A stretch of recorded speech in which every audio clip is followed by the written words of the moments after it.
우리 에베소서 3장 14절에서 21절까지입니다.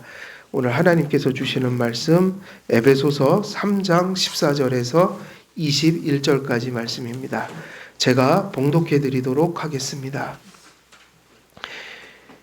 이러므로 내가 하늘과 땅에 있는 각 족속에게 이름을 주신 아버지 앞에 무릎을 꿇고 비노니 그의 영광의 풍성함을 따라 그의 성령으로 말미암아 너희 속사람을 능력으로 강건하게 하시오며 믿음으로 말미암아 그리스도께서 너희 마음에 계시게 하시옵고 너희가 사랑 가운데서 뿌리가 박히고 터가 굳어져서 능히 모든 성도와 함께 지식에 넘치는 그리스도의 사랑을 알고 그 너비와 길이와 높이와 깊이가 어떠함을 깨달아 하나님의 모든 충만하신 것으로 너희에게 충만하게 하시기를 구하노라.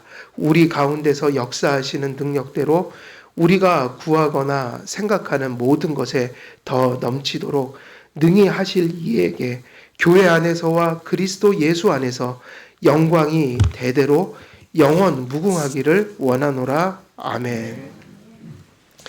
오늘은 주어진 본문에서 18절, 21절 말씀 계속 이어가도록 하겠습니다. 그래서 우리가 지금 설교하고 있는 내용, 우리가 하나님 앞에 기도의 내용을 다루고 있다고 그랬죠. 사도 바울이 에베소 교회를 위해서 그 도고의 기도를 드렸던 내용들을 다루고 있다. 그 첫 제목이 뭐였어요? 속사람을 능력으로 강건하게 하옵시고, 그 속사람이 강건해지는 것은 그리스도가 그 안에 계실 때 가능한 거예요. 그리스도가 우리 안에 내주하실 때 거기서 모든 구원이 이루어진다. 그러니까 그리스도께서 우리 안에 내주하신다는 것은 또 다른 말로 누가 내주하신다는 말이라고 할 수 있어요? 성령으로. 예수님의 인성은 지금 우리 육신에 임할 수가 없잖아요. 그죠? 신성으로는 임하고 계시지만 인성으로는 하늘나라에 계시다고요. 이게 칼빈의 가르침이에요. 그러니까 성령을 통해서 예수님과 우리가 성령을 도관처럼, 성령이 우리와 누구를 연합시키는 띠셔요? 그리스도를. 그러니까 그리스도가 우리 안에 계시고, 그 얘기는 누가 계시다는 얘기예요? 성령님이. 주님은 지금 육신으로는 하늘에 계시니까 우리가 연결돼 있어요? 안 돼 있어요? 돼 있죠. 연합돼 있다고요?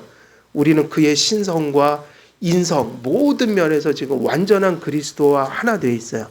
그건 누구 덕분이냐면 성령님이 띠가 되어 주시니까요.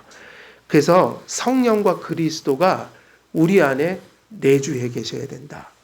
그럼 내주하시는 증거는 뭐냐? 믿음이다. 그럼 믿음을 가진 자들이 어떤 은혜를 받는가? 속사람이 강건해진다. 근데 그 속사람이 강건해진다는 것을 우리가 다른 말로 그 속사람이 강건해질 때 열매를 요약하면 그게 뭐라고 할 수 있다고 그랬습니까? 다른 게 많죠. 수없이 많은 거죠, 사실은. 예수님 믿으면 못하는 것도 많지만 잘하는 것도 많아져요. 이해되시죠? 우리가 죄도 져요, 여전히. 불신자하고 다름없이 죄도 짓지만, 그러나 예수님 믿기 때문에 우리는 세상 사람이 못하는 걸 많이 하고 있다고요, 지금도. 이렇게 예배 드리는 것도 믿음이 없는데 어떻게 예배를 드려요? 그러니까 심지어는 죄 질 때도 믿는 사람이기 때문에 괴로워하고 뉘우치고 또 회개하고, 죄 짓는 순간에도 믿는 사람만 할 수 있는 일이 나타난다고요.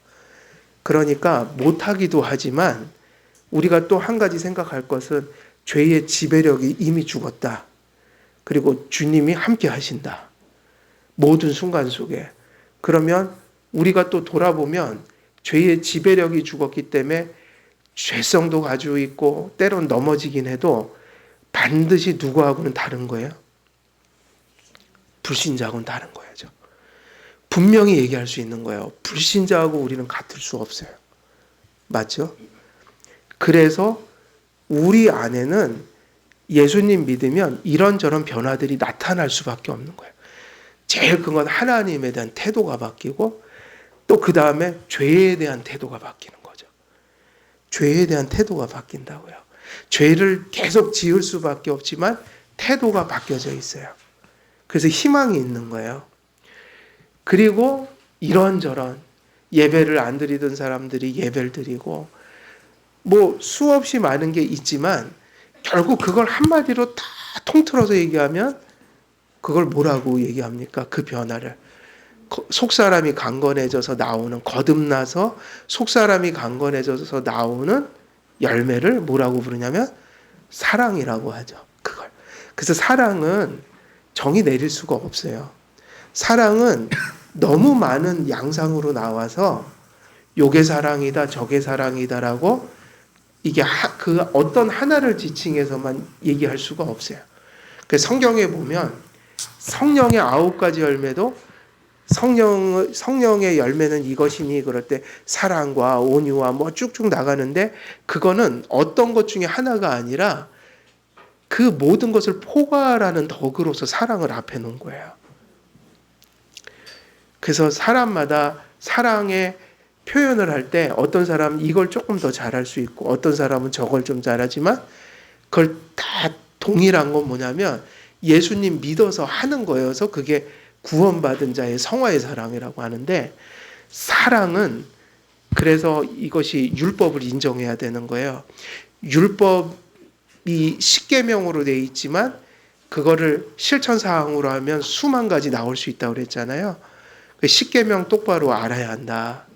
그런데 십계명을 예수님이 어떻게 요약을 해버리셨어요?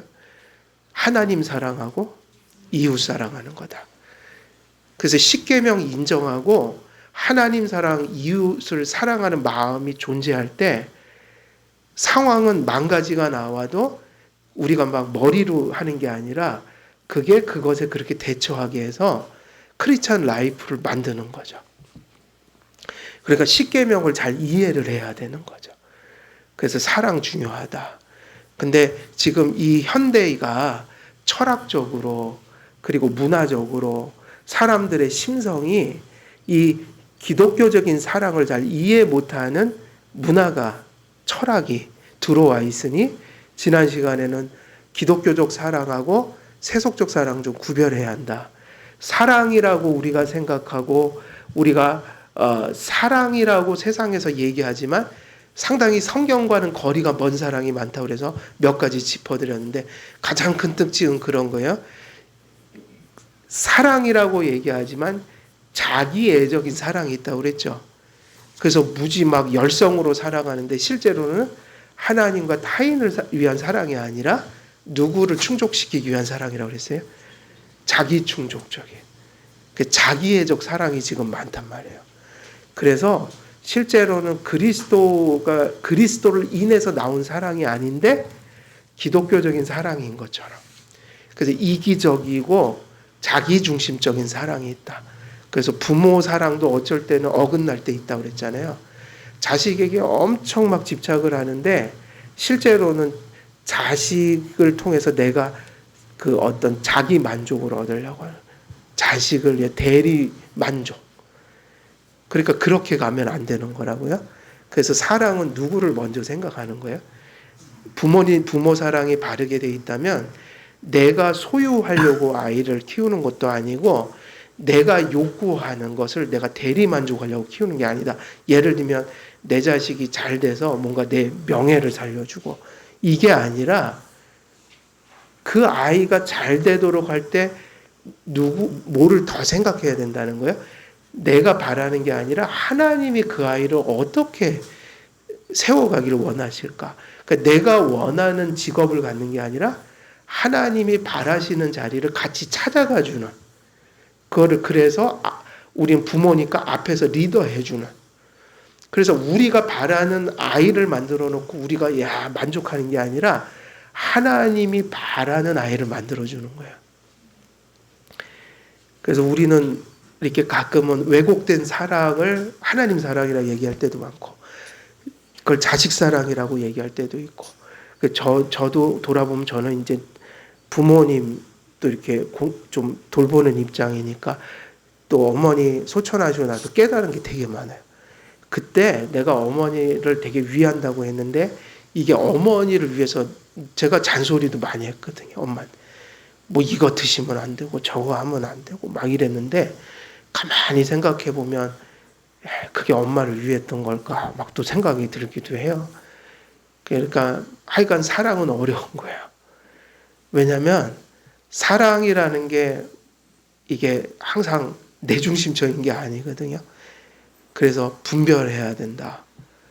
그런데 그래서 오늘날 사랑은 거의 이런 사랑이 사랑으로 둔갑돼 있어요.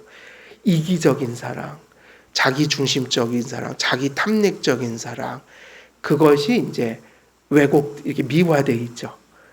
그리고 그러다 보니까 대부분의 이 사랑이라는 것이 상당히 성경과 거리가 먼 사랑이 많아서 우리가 성경을 잘 읽어야 된다는 거예요. 교리 정립을 잘해야 된다. 왜냐하면 이미 세상에 드라마 뭐 이런 거 있죠. 그리고 뭐 다큐멘터리, 그리고 세상에서 뉴스 볼 때마다 그들이 말하는 이웃 사랑은 기독교적인 사랑과 점점 거리가 멀어지고 있어요. 그래서 이게 상당히 철학적으로 어려운 좀 처지에 있다, 시대가. 그래서 기독교인들은 기독교적인 동기로 사랑을 해야 되니까 그거는 뭐 하루아침에 어디서 되는 게 아니라 하나님 말씀을 자꾸 정립하고 교리를 인식하다 보면 이게 알게 돼요. 저 밖에서 얘기하는 드라마에서 아름답게 그리는 사랑하고 기독교적인 사랑이 얼마나 다른지. 그래서 TV 보면은 아이들도 이렇게 키우는 게 맞아야 하는데 아니에요. 어떤 건 맞기도 하지만 어떤 건 되게 틀리기도 해요. 전에도 얘기했지만 권위주의도 아니어야 하면서 탈권위도 아니어야 하는데 세속에서는 권위 자체를 막 무시하는 뭐 특히 아이들 인권 조례 같은 거 이미 위험한 지경까지 가 있어요. 위험한 지경까지. 그래서 하나님 사랑을 우리는 성경에서 정립해야 합니다. 그러니까 이모셔널하게 가면 안 돼요. 단지 뭐 영화, 드라마, 세상에서 얘기하는 감동적인 이야기도 저게 사랑이지. 그럴 때 약간 왜곡할 수 있어요. 그래서 성경을 똑바로 정신 차리고 읽어야 합니다. 오늘날은 그런 싸움인 것 같아요. 육신적인 핍박이 아니라 철학적인 싸움이에요. 어떤 정신적인 싸움. 그래서 성경 바로 읽는 거, 성경 바로 정립하는 거, 우리의 교리에 부합한 실천으로 나가는 거. 그래서 기독교는 교리가 실천으로 가게 돼 있어요. 이제 4장으로 넘어가면 그 얘기를 할 텐데 4장은 실천 부분이에요. 지금까지 얘기했던 게 실천으로 나타나요. 그러니까 교리가 바로 되어야 우리가 거룩한 세상 사람들과 구별된 기독교적인 어떤 가치를 추구할 수 있게 된다. 그래서 거기까지 말씀을 드렸어요. 그리고 이제 오늘은 이제 어디로 들어가냐면 그 사랑에 그렇다면 그것이 그리스도인의 사랑이라면 그 사랑이 세상적 사랑과 어떻게 다른가? 지난주에 좀 말씀을 드렸지만 이것이 가장 중요한 거예요. 그래서 저희들이 18절 읽을 때 무슨 얘기했죠? 이거 되게 중요하다고 그랬죠. 능히 모든 성도와 함께. 이 기도를, 이 내용이 누구에게 적용되길 바랬냐면 이것이 어떤 한 사람에게 각각 개인적으로 성취된다고 되는 게 아니라 이것이 어떻게 돼야 되냐면 한 사람 한 사람이 받는 건 맞아요. 은혜는 누가 받는 거예요? 다른 사람이 대신 받아줄 수 있어요? 없어요? 없잖아요. 각각의 인격에 떨어지니까 모든 사람이 개인적으로 은혜를 받아야 되는데 근데 중요한 거는 그 한 사람 한 사람 받은 은혜가 개인적인 것이 아니라 능히 모든 성도와 함께 이 은혜를 받아야 된다. 각자가 받지만 그 각자가 받은 것이 모두 함께 어우러져야지 어떤 하나님의 뜻이 이루어진다는 거예요. 그러니까 이 얘기하고 비슷해요. 오늘 이 은혜를 우리 모두가 받아야 된다는 거예요. 하나님은 그래야지 당신의 뜻을 이룰 수가 있어요. 누구만 받아서는 안 되고 그래서 하나님의 이게 마음이에요. 모든 성도와 함께. 이게 뭐냐면 이게 뭐를 잘 표현해 주냐면 우리가 사도신경 할 때 교통하심, 성도의 교통을 믿사오며, 각각 개인적으로 받는 은혜지만 또 공유하는 은혜여야 돼요. 그래야지 누구의 뜻이 이루어져요? 하나님의 뜻이 이루어져요. 그래서 우리가 이 에베소서 읽다 보면 너무 교회론이 많이 흘러가고 있어요. 이전에는 저도 잘 못 봤어요, 이런 거를. 근데 설교 준비하고 공부하고 성경을 다시 보고 깨달으면서 또 목회를 하면서 실천을, 목회 현장에 있으면서 이 말씀은 정말 개인주의적인 말씀이 아니었구나. 이것은 우리가 함께 하나님의 복음과 은혜를 공유할 때 일어날 수 있는 것이 하나님 뜻이구나. 그래서 모든 성도와 함께 이 얘기를 했는데, 모두가 함께 가져야 되는 은혜가 뭐냐? 지식에 넘치는 그리스도의 사랑을 알고. 그래서 앞에서 사랑을 얘기했지만 여기서 그 사랑은 어디서 나온다는 얘기인가요? 결국 여기서 그 얘기는 무엇을 알아야지 나오는 그 사랑인 거예요. 예, 지식에 넘치는 그리스도의 사랑을 알 때, 그러니까는 내 안에서 뭐라고 할까요? 내 안에서 본성적으로 타고난, 그러니까 하나님 없이 그런 사랑에서 나올 수 있는 게 아니라, 이 사랑은 이 지식에 넘치는 그리스도의 사랑. 그래서 이게 여기서 그리스도의 사랑은 내 사랑이 아니에요. 우리에게 있는 사랑이 아니에요. 성도 안에 있는 사랑도 아니에요. 여러분이 구원받을 때 나타나는 그 결과로서 사랑도 아니에요. 여기서 누구의 사랑인 거예요? 그리스도의 사랑인 거예요. 그래서 이게 되게 중요한 얘기예요. 우리 사랑을 먼저 얘기할 수가 없는 거예요. 그리스도의 사랑을 알아야 우리가 그 사랑을 실천하기 시작한다. 그래서 사랑의 근원을 얘기합니다. 그래서 성도는 그리스도의 사랑을 먼저 어떻게 해야 되는 거예요? 우리가 사랑을 논하기 전에, 사랑을 하기 전에 그리스도의 사랑을 먼저 어떻게 해야 됩니까? 받아야 됩니다. 그래서 성도는 그렇게 사는 거예요. 살면 죽을 때까지 아마 그럴 것 같아요. 오늘도 살다가 또 깨우쳐 보면 너무 부족하고 또 부족하고 또 한계에 부딪힐 때가 있고, 또 자녀들도 사랑하다 보면 또 가끔은 내 사랑이 부족하다는 때가 있고, 부모님에도 그렇고, 그러니까 그때마다 성도들은 그런 기도를 하게 되는 거죠. 하나님, 사랑 좀 주시옵소서 저한테. 참 힘듭니다. 제가 이거밖에 안 됩니다. 이게 자식들한테도 마음은 원인데 뭐 어쩔 땐 상처도 줄 때가 있고, 또 자녀로서 부모님께 잘해드리고 싶지만 또 너무 맨날 부족하고, 돌아보면 맨날 죄송한 것뿐이고, 교회에서도 성도님 섬기고 살아야 되지만 어쩔 때 보면 너무 내 자신이 부족할 때가 많아요. 100% 저는 그런 생각 많이 해요. 아무리 생각해도 기도할 때나 부족한 목사 맞다. 부족해요. 너무 부족해갖고 결국 하나님께는 그런 기도를 드릴 수밖에 없어요. 하나님 도와주세요. 왜냐하면 주셔야지 뭘 하니까요. 똑같아요. 가정이든 그게 교회든 또 사회 나가서 여러분이 또 이웃과 더불어 살 때든 우리가 하나님께 받아야지 뭐가 돼요. 그러니까 이게 불신자하고 가장 큰 특징이라는 거예요. 우리는 받아서 하는 사랑이고, 불신자들은 없는데 사랑을 할 수 있다고 믿고 살고 있어요. 그래서 세상 사람들은 기도 안 합니다. 자기가 되게 사랑의 사람을 대부분 자처하고 살아요.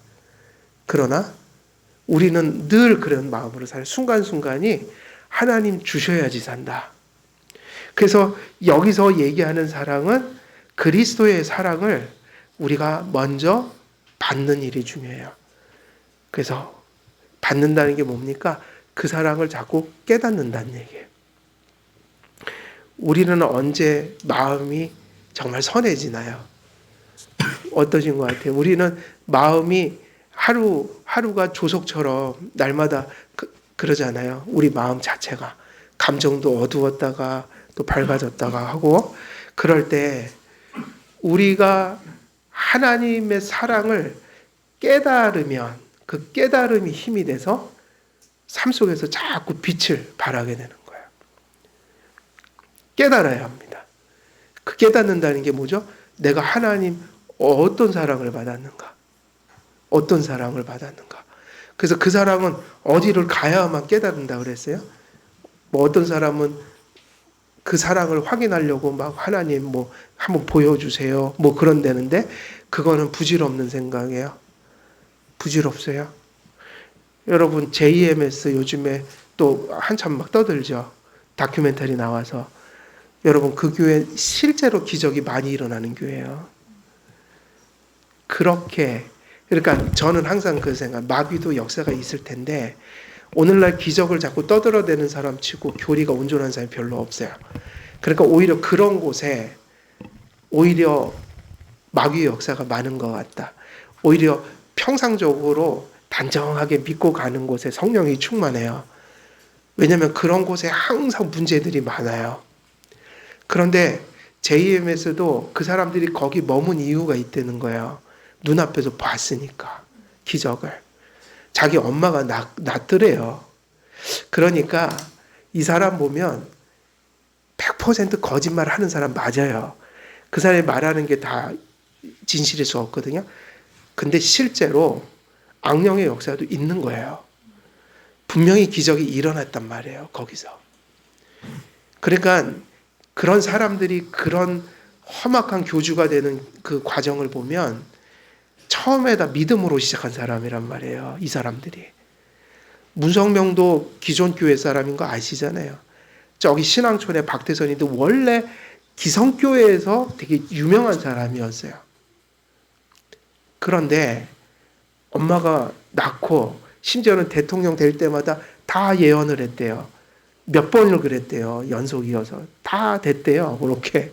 근데 그런 건 우연일 수 있지만 눈앞에서 막 일어나는 일들이 있단 말이에요. 그런 거 믿으면 안 된다. 우리는 현상을 보지 마시고 뭘 봐야 돼요? 교리가 깨끗한지, 말씀을 역사적인 정통적인 것들을 바르게 가르치는지. 그러니까 100% 거짓말쟁이지만 또 거기서 일어난 것도 확실히 뭐가 있는 거예요. 무슨 역사들이 있는 거예요. 그래서 JMS가 그 성장하게 된, 그 폭발적으로 성장하게 된 이유 중에 하나가 초기에 그렇게 연대 고대 사람들이 초기 성도들이래요. 그 학생들을 그렇게 전도했대요. 연대 고대. 정명석이는 초등학교 나왔잖아요. 근데 눈앞에서 본 거예요. 이적을 본 거예요. 근데 그 사람들이 이해가 가요. 목말랐던 거죠. 하나님 계신지 안 계신지. 근데 그 사랑을 그렇게 확인하면 안 된다고요. 우리 앞에 별의별 하늘이 천지개벽하는 기적이 일어나도 그건 예수 그리스도가 우리를 사랑하는 사랑을 확증할 수가 없어요. 어디서만 그 사랑이 확증되는 거예요? 예수께서 십자가에 달려 돌아가신 것은 천둥 번개로 뭐 세상에 이적으로 들려지는 메시지가 성경에 기록된 거라고요. 그러니까 계시를 통하지 않으면 그 예수님의 십자가 구원 사랑을 깨달을 수가 없으니 그건 어디에만 써 있어요? 그죠? 물론 성경 안 읽고 누구에게 들어서 믿을 수는 있지만 그것도 그 성경이 들려져서 믿는 거잖아요. 그러니까 성경에서 예수님에 대해서 기록해 놓은 대로 믿어야 거기서 하나님이 아들을 어떤 목적으로 어떻게 보내셔서 그분이 십자가에 달려서 어떤 일을 우리에게 행하셨는지를 성경에 있는 진리를 내가 성령님의 은혜로 깨닫고 확신하고 경험해야 그 경험을 해야죠. 하나님 사랑이 이렇게 큰 것이로구나. 그게 믿어지는 역사를 경험하는 거.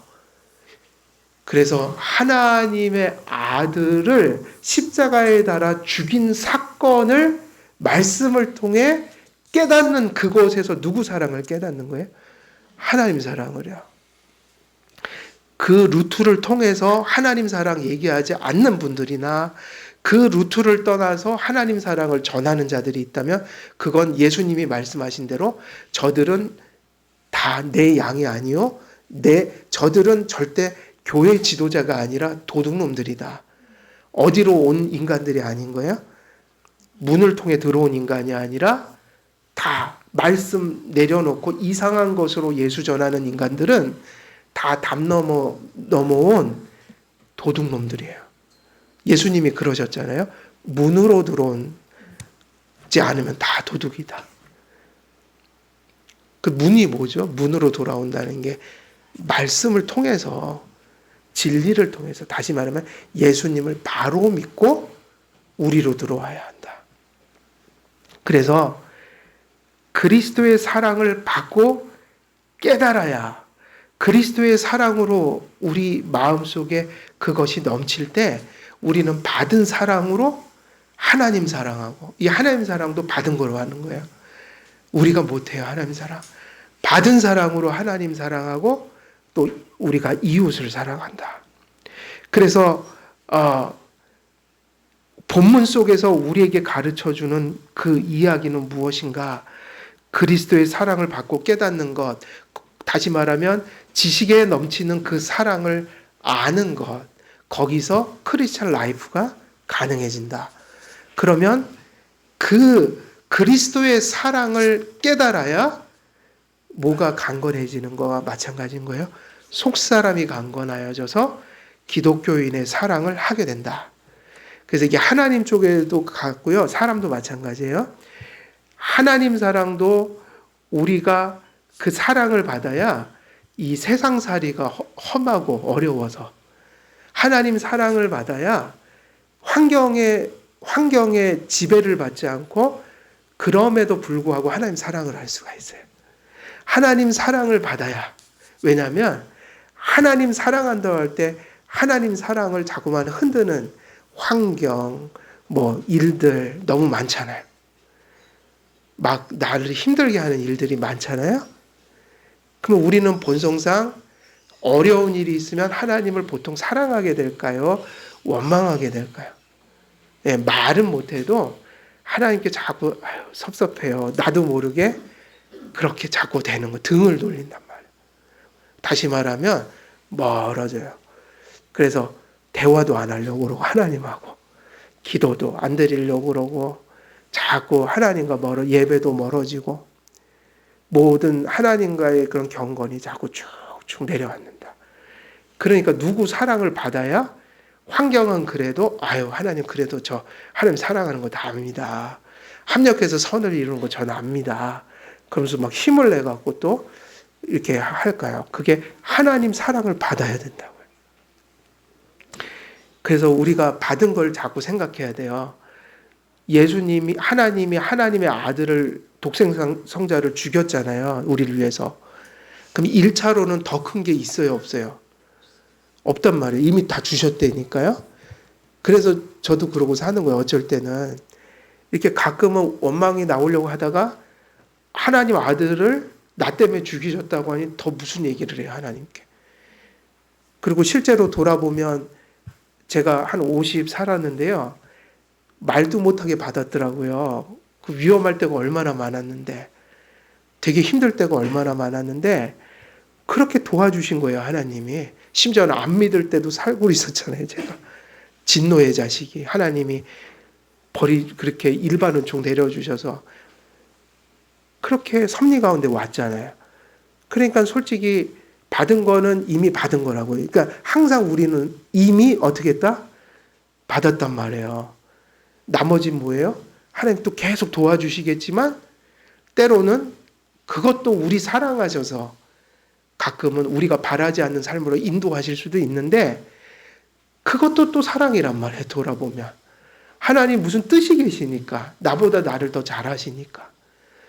근데 그거를 헤아릴 수 있는 게, 우리는 도량이 너무 이제 좁으니까 하나님을 항상 어떻게 해요? 오해하죠. 불평한다고요. 그러니까 하나님 사랑을 깨달아야 이렇게 되는 거예요. 하나님 어렵지만 이미 먼저 나를 사랑하신 거 압니다. 그리고 뭐 이 일 어떻게 될지 모르지만 하나님 이미 많은 거 주신 것도 압니다. 그리고 이 일도 어떻게 될지 모르지만 하나님 합력해서 선을 이루어 주실 줄 압니다. 그리고 다니엘처럼 사자굴 속에 던져져도 그리 아니하실지라도. 그랬잖아요. 다니엘도 똑같이 기도했잖아요. 하나님이 우리를 살려주실 거야. 왜냐하면 하나님 뜻을 지키니까. 하지만 혹여 하나님 뜻이 있어서 우리를 그냥 데려가실지라도. 그래서 그 얘기 있어요. 그리 아니하실지라도 우리는 하나님을 배반치 않겠다. 근데 그게 우리가 좀 반대로 얘기할 거예요. 인간적으로 내 본정신으로는 안 되는 거예요. 그래서 사람들은 뭐를 마셔요? 제정신으로 못 사니까 술을 마시니까 여러분 술 드시는 분은 반성하셔야 돼요. 너희는 술 취하지 말고 뭐를 의지하라고 그랬어요? 성령의 충만함. 그 이유가 있은 거예요. 술이 죄건 아니건 기독교인들이 자기가 힘들 때 술을 의지하는 건 잘못된 거라고요. 분명히 말씀하셨잖아요. 너희는 술 취하지 말고 성령의 뭐를 받으라? 힘들면 술 의지하지 말고 기도해라. 그럼 기독교인은 뭐 하는 게 맞는 거예요? 힘들고 속상할 때 한 잔? 이게 맞아요? 기도하는 게 맞아요. 100% 그게 효과적이죠. 우리는 알잖아요. 그까짓 거 몇 병 먹는다고 해결 안 되잖아요. 저는 그래서 술 먹지 말라고 하는 거예요. 한길교회가. 그 사실이 써 있잖아요. 술 취하지 말고 성령의 충만함을 받아. 율법주의적인 얘기를 하는 게 아니라 성도들은 술을 의지해서 살 존재가 아니란 말이에요. 그깟 것 의지하지 말라는 거예요. 화가 나고 힘들고 절망스러우면 기도를 해야죠. 술 먹으면 더 악화되죠. 그게 오히려. 그래서 여러분 복이라는 거예요. 우린 그런 존재니까. 우리가 어떤 존재예요? 그까지 술을 의지해서 사는 게 아니라 세상 사람들처럼 기도할 수 있다. 그러니까 그 사랑을 받았고 깨달아야 어떻게 되냐면 우리가 그걸 다 극복해가고 하나님을 모든 상황 속에서 사랑할 수 있게 된다. 사람도 똑같고 환경, 이웃들도 똑같아요. 그 사랑을 받으면 힘들어도 사랑할 수 있게 된다. 그래서 우리는 하나님은 물론이고 누군가를 근본적으로 사랑하는 데 있어서 사실은 연약하잖아요. 근본적으로 우리는 누구를 그렇게 사랑하는 것이 쉬운 일은 아니에요. 그래서 성도들은 받은 복이 그것이다. 거듭났고 죄의 지배력이 죽었고 바로 여기서 기도하는 그것이 이루어졌잖아요. 그리스도로 내 안에 계시게 하시옵고. 그리스도가 계시니 우리에게는 약속으로 주신 것이니까. 누가 약속한 거예요? 하나님이. 여기서 지금 기도하라고 그런 건 우리가 원해서 써 있는 거예요? 하나님이 원해서 써 있는 거예요? 그러니까 약속이잖아요. 그러니까 기도하면 들어주시겠어요? 안 들어주시겠어요? 들어주시죠. 아무리 생각해도 저는 내가 크리스찬이고 그래서 만일 하나님 안 믿었으면 제가 어마어마한 죄를 더 졌을 것 같아요. 지금보다. 지금도 죄 짓거든요. 근데 예수님 안 믿었으면 어떻게 됐을까? 깜깜할 때가 있는데 지금 생각해보면 이 약속이 맞아요. 그나마 힘들 때 기도해갖고 이만큼 산 거예요. 지금도 무지무지 부족한데 예수님 안 믿고 그 사랑 안 받았으면 제가 지금도 못하지만 얼마나 더 못했겠냔 말이에요. 그러니까 이 약속은 100% 이루어지는 거예요. 왜냐하면 약속하셨으니까. 우리가 기도하면요. 하나님을 더 사랑할 수 있어요. 기도하면요. 이웃도 더 사랑할 수 있어요. 왜냐? 약속이니까요. 성경과 역사적인 우리의 신앙 고백은 언제나 하나님 사랑과 이웃 사랑의 요체를 시금석을 뭐로 제시했죠? 십계명이잖아요. 도덕법인 십계명. 근데 그 십계명을 항상 신앙 고백들은 뭐라고 얘기했냐면 우리가 지킬 수 있다 없다? 없다고 했다고요. 그 수준을 완벽하게 놨을 때는. 그래서 우리는 어떤 의미에서 사랑을 실천하고 산다고 볼 수 있는 거예요? 왜 기독교인만? 용서 때문에. 하나님의 죄사함의 은혜가 있어서 날마다 죽을 때까지 완전하지 못한데 정죄를 안 받는단 말이에요. 두 번째, 용서해 주시니까 완전치는 못해도 그거를 용서 때문에 어떻게 받아주신다고요? 받아주신다. 완전해서 받아주시는 게 아니라 용서하시니까 받아주시는 거예요.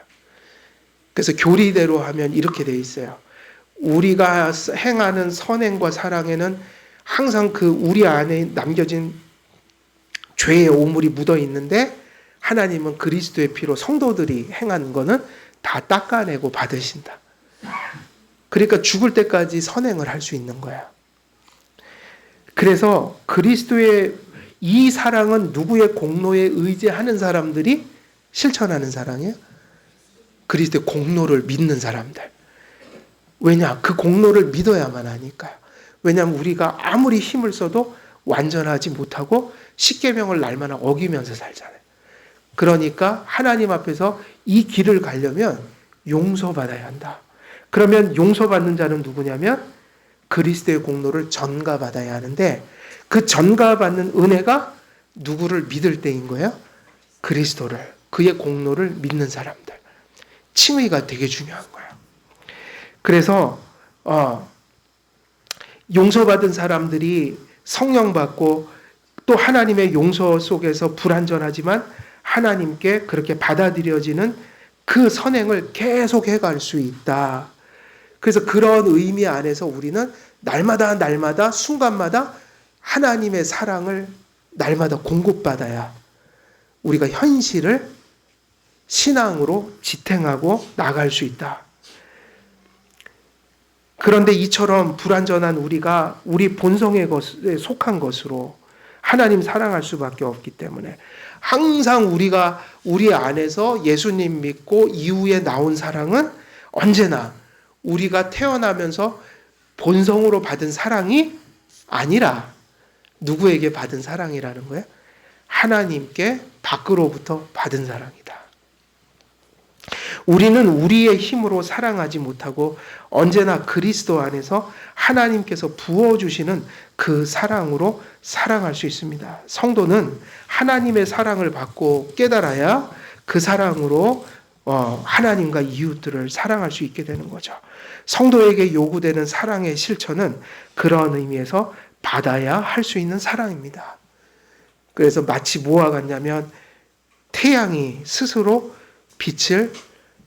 태양은 빛을 내지만 달은 스스로 빛을 낼 수가 없잖아요. 그래도 우리는 밤에 달을 보면 오늘 달이 밝네 그러잖아요. 달이 비추는 게 아니에요. 태양에서 받아서 반사하는 거예요. 그게 크리스찬의 삶이니까 자꾸 주님의 빛을 받아야 되니 그래서 그리스도와 교제하시라는 얘기예요. 그 교제는 쉽게 얘기하면 이런 얘기예요. 말씀과 기도 속에서 또 하루 종일 말씀과 기도만 할 수는 없잖아요. 그러니까는 하루 종일 말씀과 기도로 산다는 얘기는 우리가 시간 내어 말씀 듣고 읽고 또 시간 내어 기도한 다음에 은혜를 받아서 종일 그분을 어떻게 하면서 살라는 거예요? 바라보면서 의식하면서 살라. 그래야 자꾸 하나님이 우리에게 얼굴빛을 비춰주신다. 그래서 민수기 그 6장인가요? 거기에 아론의 그 기도 있잖아요. 내가 너희를 향해 얼굴빛을 비춰주고 너희를 향하여 얼굴을 향하여 들고 그게 그 얘기라고요. 그래서 십자가 아래에서 하나님께서 부어주시는 그리스도의 사랑을 받고 그 사랑을 분명히 확신하고 인식해야만 우리가 그 사랑의 길을 갈 수 있습니다. 그러므로 우리는 어떤 믿음이 필요하냐면 사랑의 실천에 있어서 제일 먼저 생각해야 되는 건 항상 믿음의 빈손을 들고 하나님 앞에 나가라. 우리 본성으로 못하니까 빈손을 가지고 나가야 돼요. 하나님께. 믿음은 항상 채워져 있는 손일까요? 빈손일까요? 믿음은 항상 비워놔야 돼요. 그 얘기는 뭐냐면 이런 의미에서 내 것으로 살지 못한다는 게 빈손이란 얘기예요. 내 것으로 살지 않는다는 의식. 믿음으로만 예수님께 나아갈 수 있으니까, 연합할 수 있으니까, 교제할 수 있으니까, 믿음으로만 뭘 받을 수가 있다고요. 우리는 예수님이 주시는데 믿음이 있어야 예수님께 받는단 말이에요. 근데 믿음은 항상 뭐가 특징이냐면, 뭐가 그 안에 있는 게 아니라 비어놔야 돼요. 빈손이어야지 받을 거 아니에요. 제가 여기 뭐 들고 있으면 못 받잖아요. 믿음은 항상 그런 의식이에요. 내 힘으로 못 삽니다, 하나님. 제 힘으로 아무것도 못 합니다. 하나님, 빈손 들고 갑니다. 이 가난한 영혼 좀 채워주소서. 그게 기도예요. 그래서 믿음의 빈손을 들고 나가 그리스도의 사랑을 우리가 받아야 합니다. 이것이 중요하다. 그래서 사도 바울이 모든 성도와 함께 지식에 넘치는 그리스도의 사랑을 알라고 얘기했던 겁니다. 그리고 우리가 이제 그 뒷구절로 넘어가면 아까 얘기했던 부분이 더 확실해져요.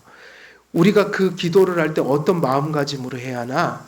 상당한 확신을 가지고 하라. 매우 기대를 가지고 하라. 그것은 거의 확실한 기도 제목이다. 그래서 기도 중에는요, 반드시 이루어지는 게 있고요. 이루어질 수도 있고 안 이루어질 수도 있는 거고 있고, 그 다음에 절대로 안 이루어질 수 있는 게 있어요. 그 반드시 이루어지는 건 뭐죠? 그 나라와 그 의예요. 그러면 우리가 보통 그 나라와 그 의라는 건 성경에 기록된 것 중에, 기도하라고 한 것 중에 누가 원해서 너희들 이렇게 해야 되라고 심지어 하나님이 명령까지 하신 내용들이에요. 누가 원해서, 하나님이 원해서.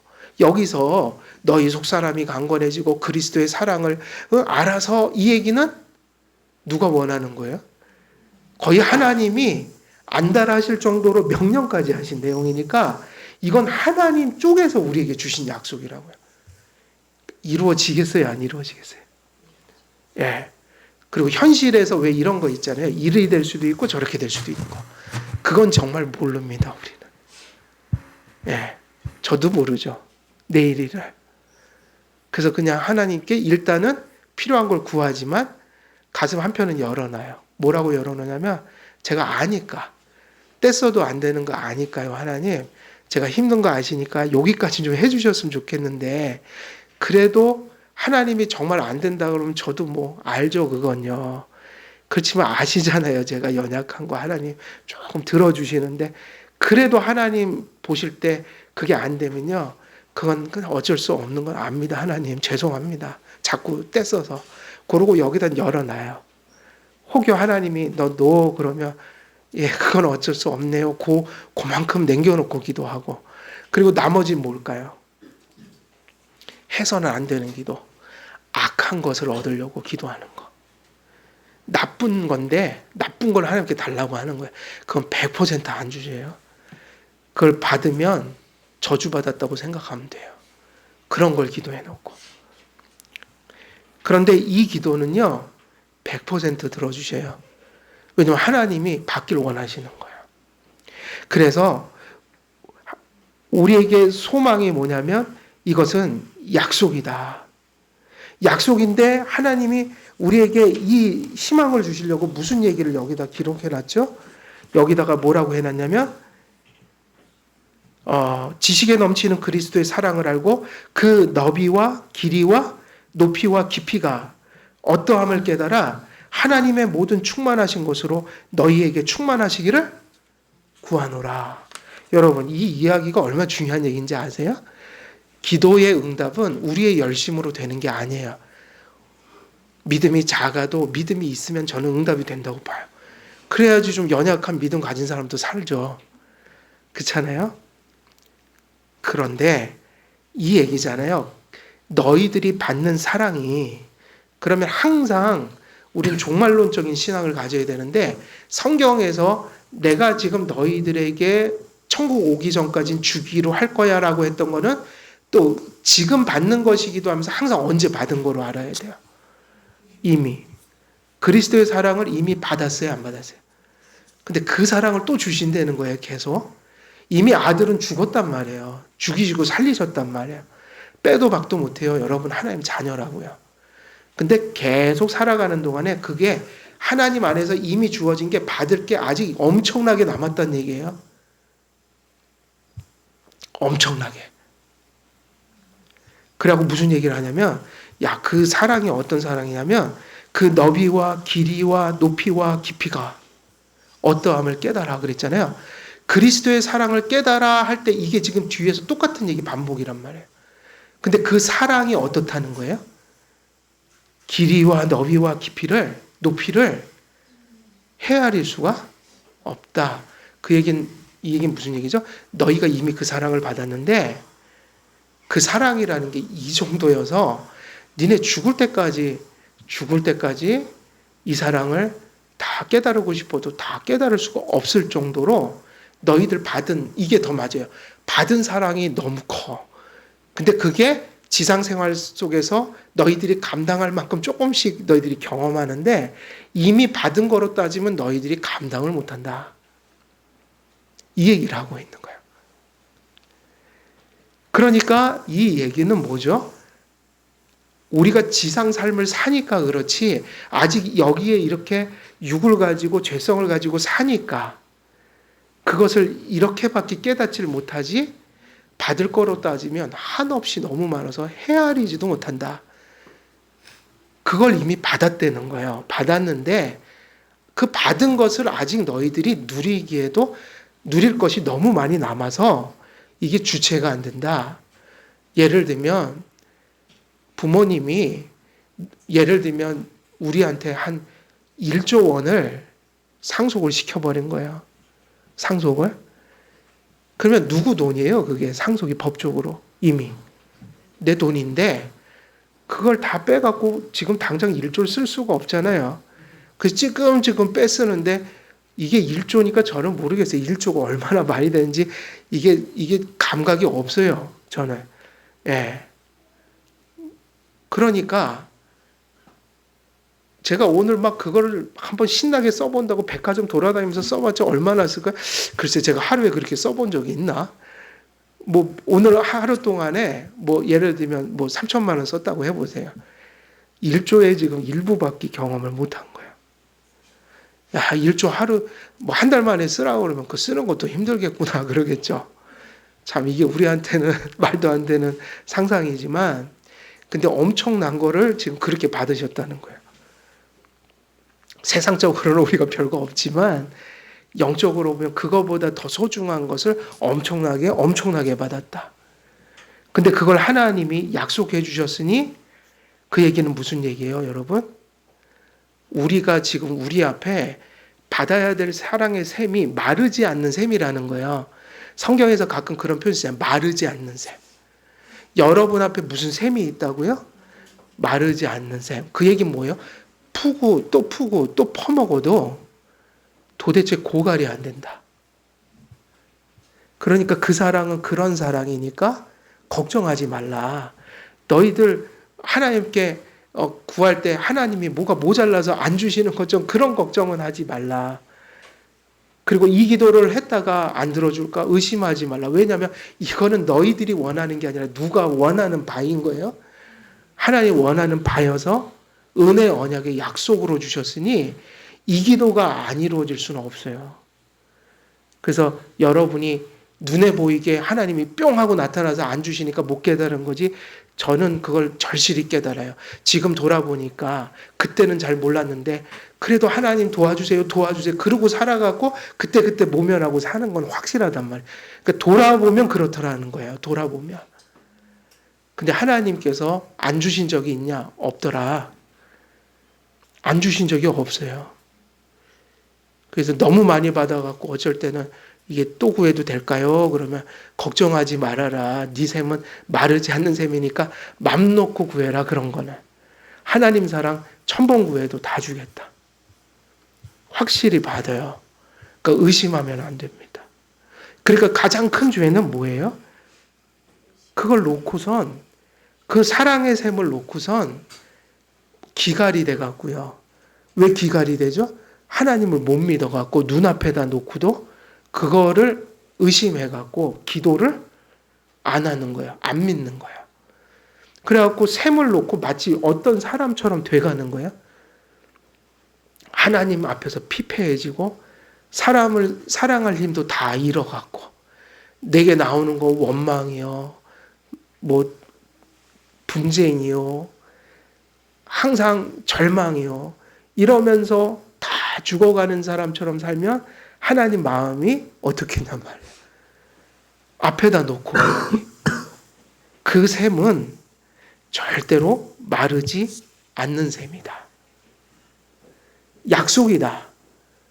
그래서 이루어진다는 거야. 그러니까 뭐가 가장 큰 죄냐면 사무엘이 기도했던 건 그거야. 내가 기도하는 죄를 멈추지, 그러니까 내가 기도를 쉬는 죄를 행하지 않겠다. 이건 죄죠. 은혜를 베푸시고 약속을 주셨는데 그걸 못 믿어서 앞에다 놓고 망가져가는 삶이 되면 그거는 죄예요. 그래서 로마서 5장 8절을 항상 출발점으로 가져야 돼요. 우리가 아직 죄인 되었을 때에, 이것도 되게 중요합니다. 언제요?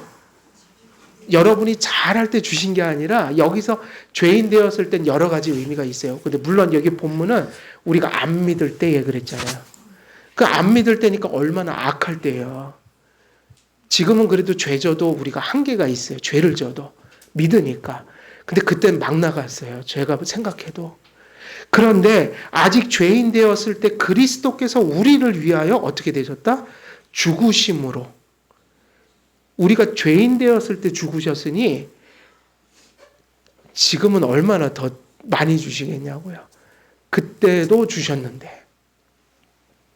하나님께서, 근데 그리스도께서 우리를 위해서 죽으심으로 하나님께서 우리에게 대한 자기의 사랑을 확증하셨다. 그래서 아까도 강조했죠. 예수님이 죽으신 걸 성경에서 믿는 거. 그게 하나님의 사랑을 뭐 한 거예요? 확증한 것이다. 그게 보여야만 그때 하나님을 믿을 수가 있다고요. 그래서 말씀 믿는 게 최고의 복이에요. 말씀 속에서 성경 말씀 전하고 읽을 때 하나님 사랑을 확신하고 그게 심령으로 보여져야 한다고요. 보여지려면 성령님이 여기서 증거를 해 주셔야 돼요. 그래서 하나님 사랑이라는 것이 그런 사랑이다. 그래서 그 너비와 길이와 높이와 깊이가 어떠함을 깨달아 그럴 때 그거하고 같은 얘기예요. 지식에 넘치는 사랑 그랬잖아요. 그 지식에 넘치는 뜻은 무슨 뜻일까요? 거기서 넘친다는 얘기는 무슨 뜻이라고 그랬어요? 초월한다는 뜻이에요. 거기 그렇게 돼 있잖아요. 지식에 넘치는 사랑. 그럼 넘치는 사랑이 무슨 뜻이냐면 거기서 넘치느니 넘치다. 그럼 이 헬라어가 무슨 뜻이냐면 초월하다는 뜻이에요. 넘어서 있다. 그럼 이 얘기는 무슨 뜻이냐면 지식에 넘치는 사랑이라고 했으니까 이게 어떤 사랑일까요? 우리가 지식으로도 다 헤아릴 수가 없는 사랑. 너무 커서 그거를 지식으로 담을 수가 없는 사랑. 그리고 아까 말씀드린 대로 하나님의 그 말씀과 성령으로 우리가 인격적으로 하나님을 만나야 되는, 그러니까 단지 지식으로만, 개념으로만 이해할 수 없는 사랑. 두 가지예요. 그러니까 지식에 넘치는 사랑은 무슨 뜻이라고요? 단지 지식적이고 정보적인 의미에서 개념으로 머리로 이해할 수 없는 사랑. 그 사랑은 전 인격적으로 경험되는 사랑이에요. 그러면서 지식을 넘는 사랑이니까 단지 우리의 지식으로 그 하나님의 사랑을 가늠할 수 없을 정도로 너무나 엄청난 사랑. 그것이 뒤에 가서 또 다시 재설명된 거예요. 그 너비와 길이와 높이와 깊이가 어떠함을 깨달아. 그래서 여기서 무슨 얘기를 또 본문에서 하냐면 이런 얘기를 했잖아요. 하나님의 모든 충만하신 것으로 그랬으니까 우리가 조직신학 공부하면 교리가 그래서 중요해요. 하나님 사랑은 도대체 얼마만큼 있는 걸까요? 그러면 우리의 교회는 그렇게 가르쳐 왔다고요. 하나님 사랑은 딱 답을 할 수 있어요. 얼마큼이냐면 하나님만큼 있는 거예요. 근데 하나님이 어떤 분이에요? 무한하니 그분도 하나님만큼 무한해요. 그의 사랑도. 그의 속성이 하나님만큼 무한하거든요. 그래서 그 지식에 넘치는 사랑, 그래서 그 너비와 길이와 높이와 깊이를 측량할 수 없는 사랑을 어떻게 해야 된다는 거예요. 이게 이제 결론이에요. 알아야 한다. 깨달아야 한다. 전인격적으로 경험해야 한다. 어떻게요? 성경에 있는 그 말씀이 믿어져야 한다. 그럼 거기서 안다라고 할 때 그 안다라는 말은 무슨 얘기냐면 헬라어로 기노스코. 이것은 구약에서 보면 야다라는 용어하고 같은 용어인데 이 용어는 언제 쓰이냐면 아담과 하와가 가정을 이루어서 그 둘이 동침하여 아들을 낳았다고 그랬잖아요. 그 부부가 정신적, 육체적 완전한 합의를 하는 상태를 기노스코라고 해요. 그러니까 이게 무슨 사랑 같아요? 에베소서 같으면 부부의 사랑을 통해 하나님 사랑을 비유했다. 비유. 하나님 사랑, 비유. 그래서 이 사랑은 무슨 사랑이냐면 전인격적인 사랑. 근데 중요한 게 하나님이 우리를 그렇게 이미 아신다는 거예요. 기노스코. 우리가 그 사랑을 알라 그랬잖아요. 그게 아니라 먼저 하나님이 우리를 어떻게 했다는 거예요? 알으셨다. 그래서 우리도 하나님을 알 수 있어요, 없어요? 그 사랑 때문에 알 수 있어요. 그래서 여러분은 한길교회 성도가 돼 있는 거라고요. 그러면 이제 앞으로는 뭐가 문제예요? 계속 받아야 되잖아요. 그러니까 믿음으로 이 진리를 붙들고 주님을 바라보면서 확신 가운데 뭐 하라? 기도하십시오. 왜냐하면 약속이니까 받는다 이거예요. 이 사랑을 받으면 우리도 크리스천 라이프를 살아갈 수 있다. 이게 오늘 본문 속에서 주시는 말씀입니다.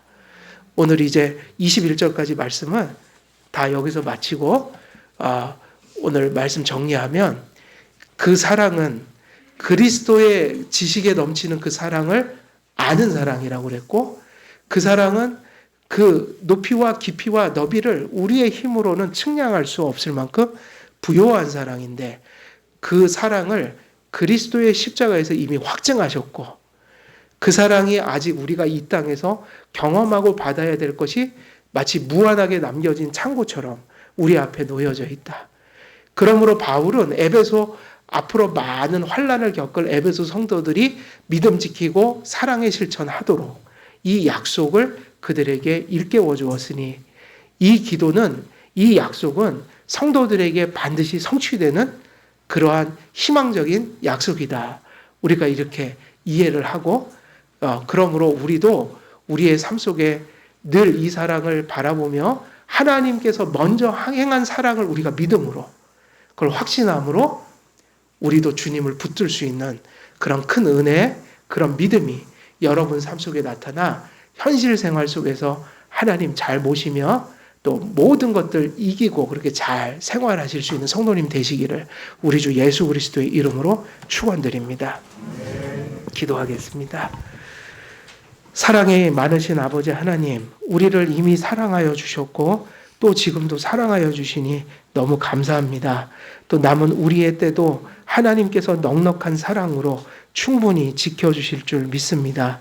우리 사랑하는 모든 성도들 귀한 믿음을 알아 하나님께서 사랑하신 그 사실을 먼저 깨달아 주님께 늘 의지하며 붙들어 이 삶을 넉넉히 살아가고 승리하는 삶 되기를 간절히 소원하며 우리 주 예수 그리스도의 이름으로 기도드리옵나이다.